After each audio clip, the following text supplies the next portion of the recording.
இது தெரிஞ்சா தூத்துக்குடியில உள்ள எல்லாருமே கோடீஸ்வரனா ஆகிடலாமே. இங்க பாருங்க, 1 கிலோ கேக் எவ்வளவு ரேட்டுக்கு சேல் பண்றாங்கன்னு பாருங்க. ஆனா அதுவே நீங்க கேக் பேக்கிங் பிசினஸ் ஸ்டார்ட் பண்ணி கரெக்டான பிரைஸுக்கு கேக் சேல் பண்ணீங்கன்னா நல்ல ப்ராஃபிட்டும் பண்ண முடியும். ஒரு குவாலிட்டியான ப்ராடக்டா உங்களால கஸ்டமர்ஸுக்கு கொடுக்க முடியும்.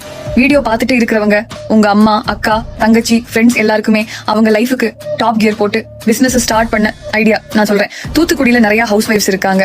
அவங்கள நிறைய பேர் cake, brownie, cup cake, pastry இந்த மாதிரி எல்லாம் குவாலிட்டியா டேஸ்டா செஞ்சு சேல் பண்ணா தூத்துக்குடியில இருக்கிற எல்லாருக்குமே உங்களோட கேக் ஐட்டம்ஸா பிடிச்சு போக வாய்ப்பு இருக்கு.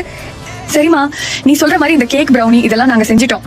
ஆனா எப்படி சேல் பண்றதுன்னு கேக்குறீங்க. எனக்கு புரியுது. சோஷியல் மீடியால, அதாவது இன்ஸ்டாகிராம், யூடியூப், வாட்ஸ்அப் இது மூலமா ஆன்லைன்ல உங்க பிராண்டா ஷோகேஸ் பண்ணுங்க. ஆன்லைன் டெலிவரி கொடுங்க. அது மட்டும் இல்லாம பர்சனலைஸ்ட் ஆர்டர்லாம் கஸ்டமர்ஸ்க்கு பண்ணி கொடுங்க.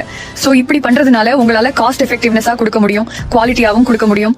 இந்த பிசினஸ் ஐடியாவை பத்தி ஃபுல் டீடைல்ஸ் நீங்க தெரிஞ்சுக்க என்ன ஃபாலோ பண்ணிட்டு கமெண்ட்ல தூத்துக்குடி ஃபார் யூன்னு டைப் பண்ணுங்க. நானே உங்களுக்கு மெசேஜா அனுப்புறேன். எந்த பிசினஸ் பண்ணினாலும் குவாலிட்டியோட கவர்மெண்ட் கிட்ட முறையான சர்டிபிகேட் வாங்கிட்டு பண்ணுங்க. இந்த வீடியோவை உங்க ஃப்ரெண்ட்ஸ், ஃபேமிலிக்கு ஷேர் பண்ணி ட்ரை பண்ணலாமான்னு கேளுங்க.